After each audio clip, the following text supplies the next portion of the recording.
Tonight we're going to have 7 pitches for you. We have 4 web development pitches and 3 data science pitches. That's going to be the pitch session. For those of you who are familiar with it, we have some really, really cool projects for you tonight. We're super excited about those. Just a bit of background for those projects. The projects that you're going to be seeing tonight, our students picked it, so they chose those projects. It's not imposed by us. We don't tell them what to work on. They decide on those projects. They worked on those projects for 2 weeks as a team, and who knows, maybe after that, they can take those projects home and turn it into a company that one day turns into the next Google. Fingers crossed. I'm counting on you guys. Hey, don't disappoint us. I'm guessing you're all excited to dive into the demo, so without further ado, let's do this. And I would like to welcome Joanna on stage for Kinovie. Hi, everyone. My name is Joanna. For those who don't know me, well, 90% of you, I am the biggest movie and TV show geek. I've basically watched all recommendations on every single streaming service app available. So I'm dying to get recommendations from actual people now. Does anyone have any movie or TV show recommendation? Forrest Gump? Forrest Gump. Isn't that the movie with the famous line, "Life is like a chocolate box, you never know what you'll get," or something like that? Right, thank you. Now that you say it, and now that I think about it, others have recommended to me before. So here comes my problem. I suck at remembering things, especially movie and TV show titles. Ironic, I know. I've tried keeping a list, which failed miserably. I told this to Moritz, a friend and a fellow movie/TV show geek about this, and he recommended me this app called Kinovie. I've played around with it for a few days, and it is amazing. Let me show you. Right off of the homepage, I can see my friends' favorite movies, favorite TV shows, favorite genres, and even the list they have made. I mean, with this, I can already grasp an idea of my friends' taste. But what I like about this app, Kinovie, the most is I can see what my friends have been up to movie and TV show-wise. Like what they have rated, what they have listed, and so on. Oh, I can see that my friend Andrew has recently rated and reviewed Inception. He gave it a 10 out of 10 and wrote the best movie of 2010. I totally agree. I mean, Inception is one of my top 3 favorite movies because of its open ending. I know it is notorious. I mean, did Leonardo DiCaprio return to reality? Who knows? Either way, I definitely will. I will like his review. I mean, it deserves a like. And I will also leave my own rating and review so that the people that follow me, my friends, will read it and eventually and hopefully watch Inception. I will give it a solid 10 out of 10 and write, let's see, must watch period, trust me.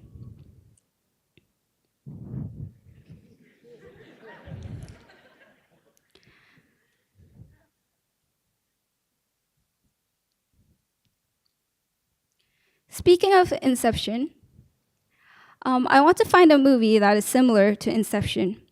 Vincent's mind-bending movie has captured my eye. It obviously has Inception, but other classical mind-bending movies like The Sixth Sense and The Prestige. But I haven't watched Shutter Island yet, which is a surprise to me as well because it's by the famous director named Martin Scorsese. Now that's going into my watch list. You know what? Today's Friday, and ending the weekday with a good movie sounds amazing. I could watch Shutter Island, but tonight I feel like watching something less mind-bending and more simple. Let's check out my watch list. I have a couple of movies I might want to watch. Oh, but Moritz is recommending me The Irishman. Isn't that the new mafia movie by that very director, Martin Scorsese? With just 2 clicks, one to the movie and one to Netflix, I can watch the movie. All I need now is some popcorn. And for those who are looking for a cool way to get movie and TV show recommendations for friends, create and keep a list, do check Kinovie out. And lastly, big shout out to my teammates, Moritz, Andrew, and Vincent. Great job to our batch, and the biggest shout out to our TAs. We couldn't, especially I, couldn't have come this far without you guys. Thank you. Thank you. This was a web development project, the very first web development project for tonight. Next up, we're going to have a data science project for you, and on a topic that you probably are all pretty familiar with. Let's welcome Alex for PokéReader. My name is Alex, and together with my teammates Amelia, Estelle, and Yuri, we are Project PokéReader. Now, I'm sure many of you will have already know what Pokemon is, of course. I'm sure some of you will already know what the Pokemon trading card game is. Now, back in 1999, when the trading card game was actually released in the US, there was about 102 cards at the time, and this very Charizard was actually worth, at fair market value, about $400 US. Time skip to today, 25 years later, Pokemon has released about 19,000 unique cards. This very same Charizard is now worth $420,000 US. These days, when you enter card shops, you'll be very easily overwhelmed. But maybe one card will catch your eye. This Nymphia, for example.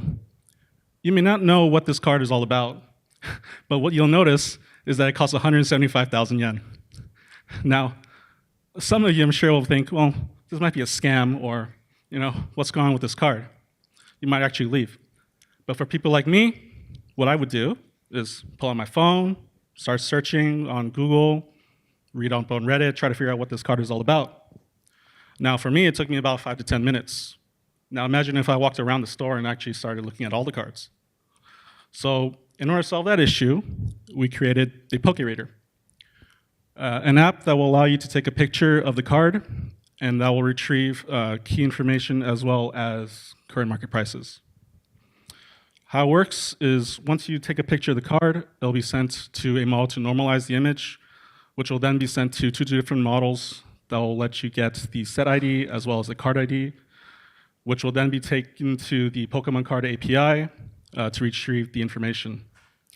Now, if you see here, there's actually 2 cards of the same Pokemon. Now, any given Pokemon can actually appear in multiple sets. So that actually creates an issue for us. So what we had to do was figure out the set IDs, which will show up on certain areas of the cards, as well as the card ID. As you can see, Groki also has multiple IDs. Now, I will hand a card to Pikachu to help us with the app. Now, first, when you actually get onto the app, you'll be given the choice of taking the image of the taking the image of the card, or load an image. In this case, this Dratini is, I believe, from a set called Dragon Vault, with a card ID of 2. And if you scroll down, you can see it is from Dragon Vault from set 2. You'll also see the card that we're looking at, and this card is currently worth about $4 US. But what if we aren't able to retrieve one of the very important information? Take this sock card, for example. Sometimes, when you take a picture, there's shadows or it can be blurry. So the app will give you the opportunity to actually input a number for the ID. And as you can see, they find brilliant stars to set. But then you can actually put in the ID number of 81. And once you enter the ID number, it should be able to return the sock card that we're actually looking for. Now, once that card comes out, hopefully, unfortunately, this sock card is only worth about 3 cents, so probably not something worth investing into. How this app actually works, there you go. And now I'll hand it over to Yuri to talk more about the models. Thanks, Alex. So I'm going to talk about the detail of the process. The first thing happened under the hood is normalizing. Normalizing is the process where we take the raw image from the user input and then reframe it to the card shape, so we have the clean card image. So for this step, we use OpenCV. OpenCV is an open source computer vision library. We use it for detecting edges or draw lines, or generate points or reshape them. So after all this process, now we have the clean image, and then we move on to the next step. So the next step is set ID detection. In this step, as we need to analyze the image and then classify the symbols as we see in the picture, we use convolutional neural network. First, once we get the clean car image from the previous step, we crop the bottom left and right corner, because we don't need the rest of the image. And then we pass that to convolutional neural network and let it predict the set ID. This model actually trained with more than, about 20,000 images, and then can predict like about accuracy of 99%. Once we done this process, now we have the set ID, then we move on to the next step. Next step is detecting car ID. As we need to read text on this step compared to the symbols in the previous step, we use TestCircle-CR, which is a text detection, open source text detection engine currently maintained by Google. Happen to be in this place. So now we have the set ID, and the location of the car ID is actually consistent across the set. We crop the images and then focus on the car ID region. And with the some image processing, then we pass to the TestCircle-CR, and then TestCircle-CR will give us the car ID, which we need for the API later. That's the process. Thank you, Yuri. And as Yuri mentioned, once we get the card ID and the set ID, we pass it to one of the APIs, of course. Big shout out to PokéReader. And that will be able to retrieve the exact card information that we're looking for.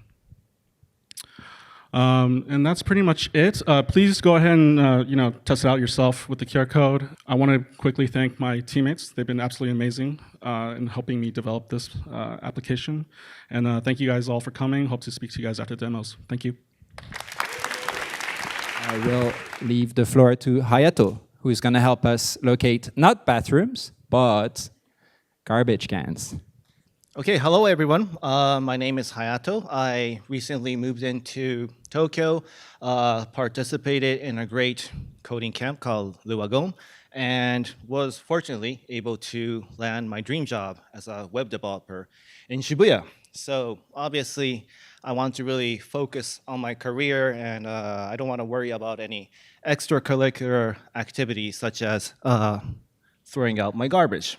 So, and yeah, especially in Tokyo, the rules and regulations for garbage is quite strict. You need to have, there's so many types of garbage, and you need to dispose them at a certain time and date. Otherwise, your neighbors will be angry at you, and definitely I don't want that to happen to me. So, I figured I needed the help of technology. And I decided to do some research myself and found this solution called Garbage Genius.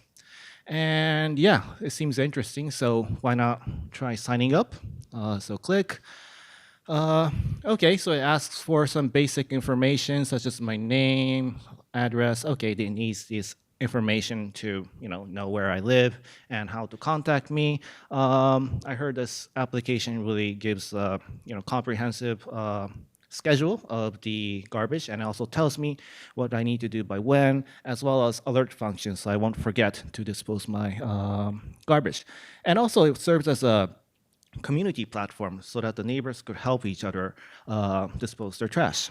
Okay, so let's try signing up, see where it takes me. Okay, great, so that's where my lovely new house is. And I talked to my landlord this morning, and she was saying that my garbage drop-off location would be the one down the street, close to my house. So let's try clicking on it and see where it takes me. Set spot. Okay, great. So I see a really simple calendar. Today is the 31st. It was the day for the recyclables on tomorrow 1st. Okay, now I see the combustible fire icon jumping, so it's really easy to see what I need to prepare for. Tomorrow's combustibles. It says the scheduled time is 8, so I need to prepare by that. And it's also really useful to see that there is a reported average below that, so that I know when the garbage trucks actually came. And this is based on reports of my fellow neighbors, so it's quite reliable, which is really useful for people like me, which sometimes sleep over and miss the truck.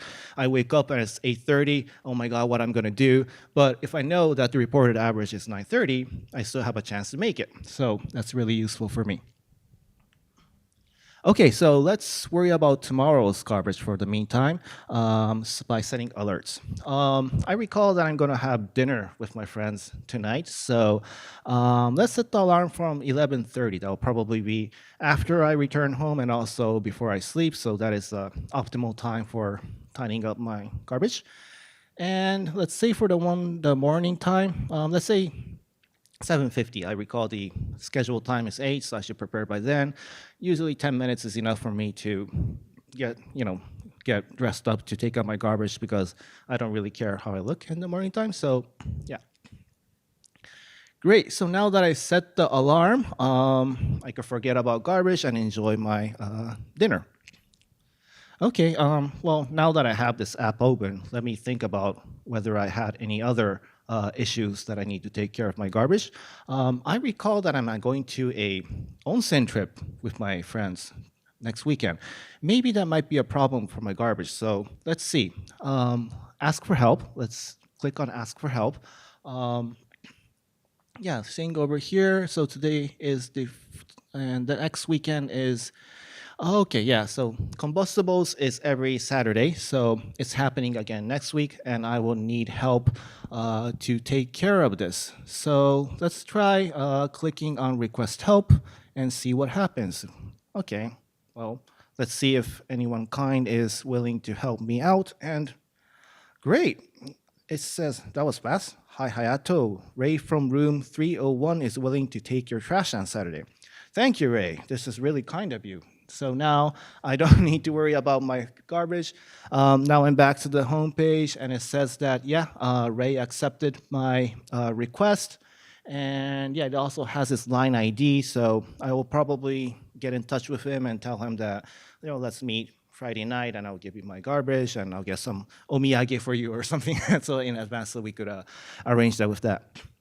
And I also see that there's other neighbors' requests as well, because, yeah, Ray really helped me out, so I want to give back to the community as well. So, yeah, I'll check my schedule and see if I could help out Oscar as well. That was Garbage Genius. It's your one platform to take care of our garbage. And yeah, with that, that brings my presentation to an end. I would like to thank my teammates, Junhyuk, Alex, Ray, as well as a big thanks to the staff, TA, and classmates at Wagon. I wouldn't have made it here without you guys. The experience was a blast. Thank you very much. Without further ado, let's welcome the whole human fatigue team on stage. I am Traian, and I'm part of the Walkies team, which tonight is going to tackle the fatigue problem. Fatigue is a very complex concept. It's very difficult to assess based on the biomechanical and physiological behavior of a human body. It is also experienced differently by each person, and it's responsible for about 13% of the workplace-related accidents, such as a forklift operator hitting a stack of crates and flipping them over. Our project is trying to find the correlation between the way a person works, defined by acceleration, and the level of fatigue that person is experiencing in that moment. So why acceleration? Because it's very easy to record. Each smartphone has a built-in accelerometer, which is always live. So that makes it very easy to actually record data. My colleague here, NJ, is going to show us how that goes.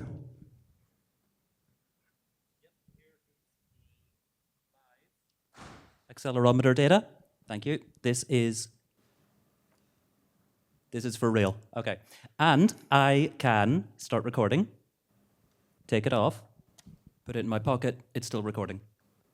So my colleague is now going to go for a short walk, and we're going to use that data afterwards.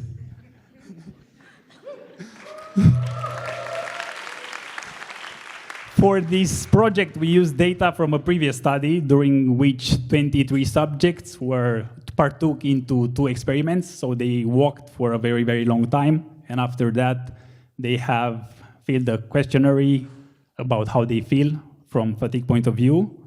And during those walks, they recorded various types of data, including the acceleration. So on the left side, you have the raw data, which is the acceleration recorded on 3 axes. And on the right hand, we have some of the process data. So what we tried to do was to bring the data from the time domain into the frequency domain. Why we did that? Because while a machine learning algorithm can detect patterns in any kind of data, for a human being, it's more difficult to find or to spot any kind of patterns.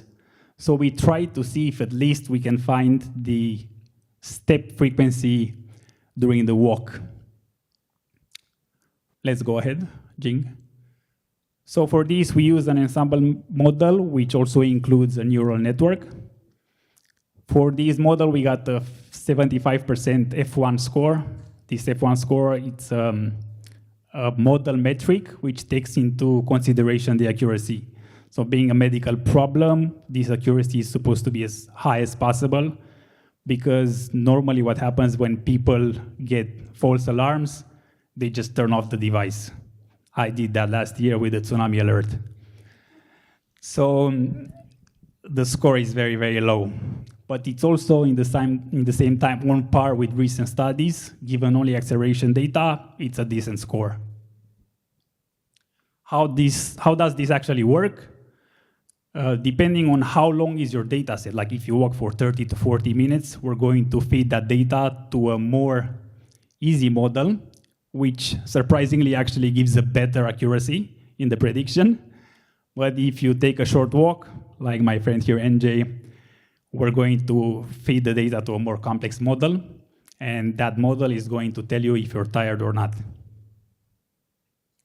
Obviously, none of us actually took part in the initial study, so we just saw some data. We don't know if it's real or not. We needed to record some validation data, so for that, me and my teammates took very, very long walks around the Shinjuku Gyoen Park. And the point of this was that when you have a model and you train it on a certain type of data, if you change the type of data, you might actually receive only one category of all the possible outcomes. So it might happen that your model is always telling you that you're tired or you're not tired at all. Using the validation data, we basically found that it works somehow. So all of this we packed into an app. Basically, if you ever felt like I'm tired of this shit, we have an app which tells you if that's true or not. So NJ, go on. Hi, I found the microphone this time. Here's the app, and I'll load the short model because it was a short walk. It's already returning. And I am full of beans today, and I think you can see the effort of going up and down the stairs and the quiet part afterwards.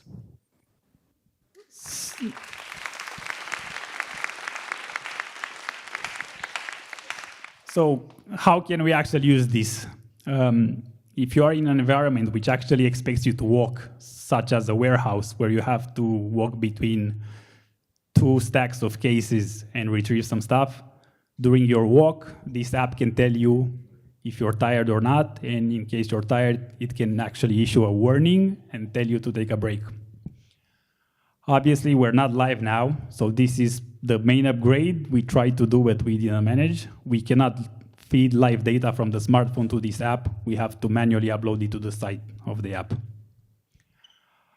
This being said, this is pretty much all for tonight. I would like to extend my gratitude for my team. We have Jean at the keyboards, Marie and NJ, and me, Traian. Thank you very much. For this next project, which is a web project, I'm going to welcome one of the youngest students we've had at Le Wagon in a while. I'm going to welcome Stan, and he's going to present an app that's way too Gen Z for me. Without further ado, let's welcome Stan on stage. Hello, my name is Stan. I represent the Gen Z crowd. And if you're anything like me, you spend a ton of time scrolling through TikTok or YouTube Shorts or Instagram Reels. And as you might know, that's pretty addictive. So much so that lately I've been very addictive to those Reddit stories videos. Not sure if you guys know them. But yeah, one thing I see is that they get a ton of views. They have millions of views. And I want to create videos like that, but unfortunately I don't have any video editing skills. I don't really have the time for that, and to be honest, I don't know what I'm doing. I just don't have enough knowledge.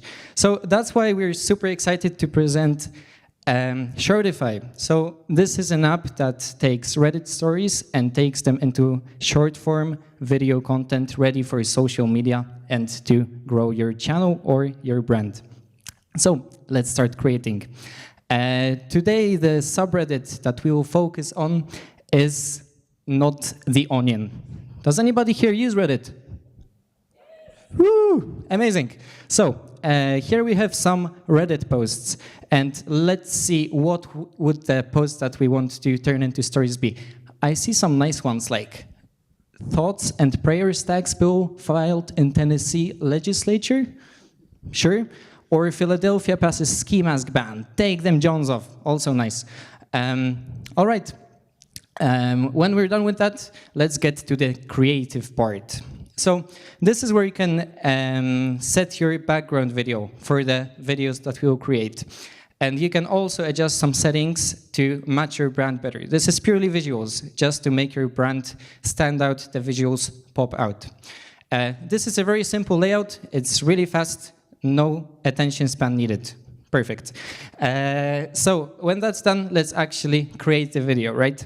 So Shortify does a lot of stuff, but what it does mainly is transforming those Reddit stories into short form content that is absolutely ready to be posted on social media without any effort. And that short form content is incredibly engaging, and it's gaining a lot of popularity lately. So it will take some time since it's doing a ton of stuff in the backend. Most importantly, it's actually creating the voice for the videos. It's creating subtitles, matching it all together, and creating the video that will be interesting to view for our fellow Gen Zs. Right. So let's see what Shortify has created for us. Submitted a bill that would put a 15% tax on all gun sales in the state. In a way of mocking Republicans who often block bills which would enact stricter gun laws, he has named it the thoughts and... Right, I would spend like 3 hours every evening watching stuff like that. Perfect. All right, so in social media in general, it's very important to stay consistent. The more consistent you are and the more you post, the higher your chance of getting viral is. It's super important. I'm a very forgetful person myself, so I want to schedule the video that I've just created. So let's do that for tomorrow. Why not, right? Let's become famous tomorrow. Perfect. And when that's done, I, throughout the week, can see all the videos that I have scheduled to post on my social media absolutely automatically. It takes no effort, and to be honest, it's quite satisfying to see the calendar filled with high-quality videos that are ready to be posted automatically. I do not have to do a single thing. I don't have to exit the Shortify app. Everything is done for me. And this is Shortify. We create a simple tool for people that want to become social media famous, or people who already own a channel and want to boost their brand with easy-to-consume Gen Z videos like that. The last thing I would like to mention is a huge thank you for my team. I mean, you guys are absolutely amazing. Kim, Matt, thank you so much. And the TAs, I think we've created like 400 tickets. Which is a lot. So thank you guys so much, and this has been Shortify. 2 more projects. The first one is going to be a data science project, our last data science project for tonight. And for this project, I'm going to welcome Karouche and Nick on stage. I was thinking, who's coming on stage? Let's give them a big round of applause. I am here to present our presentation of our final project, Safety Helmet Detection. When we first came in together, Nicholas, Sayaka, Ilyas, and I, we had one vision: to make a safer workplace. Head injuries and the importance of helmet can never be overstated, can it? And especially in construction industry, we found out it needs an urgent measure to improve the health standard. According to a data which was published around 2010, there are more than 2,200 construction death due to head injuries. We had to do something. And then we created a model using data science, all the things that we studied in the past 2 months, and computer vision to detect if a person is wearing a helmet or not. Our initial days started actually 2 days. We spent a lot of time, tons of time, trying to find out good data. We were focused both on quantity as well as quality. And we had to tell the model where to look at where the helmet is. That's where the XML file comes in.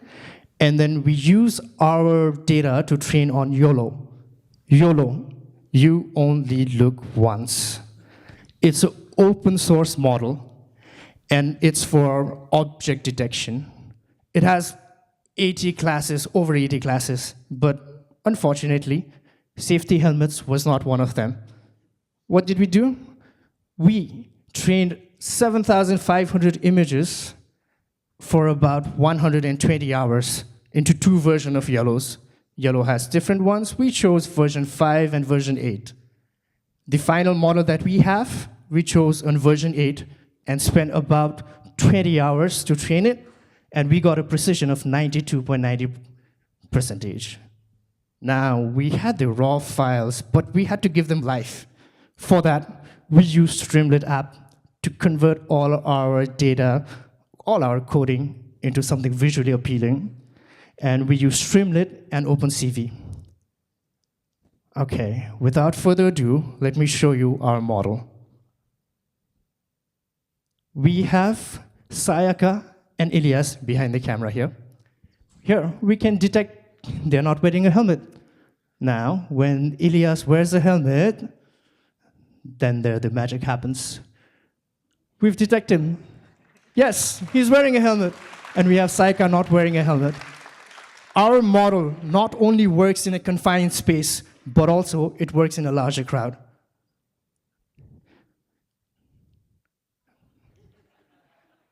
Yep, we've decided some people. They're not wearing a helmet. Can someone wear a helmet, please? There you go. We envision to use this model in all construction sites. And we want to let the construction site manager or the supervisor know that, hey, there's someone not wearing a helmet, you should do something about it. That's it. And the future of this model, I'd like to invite Nick to speak more on it. Thank you, Kurush. So as you can see from our demo, our model's quite effective at quickly detecting whether someone is or isn't wearing a safety helmet.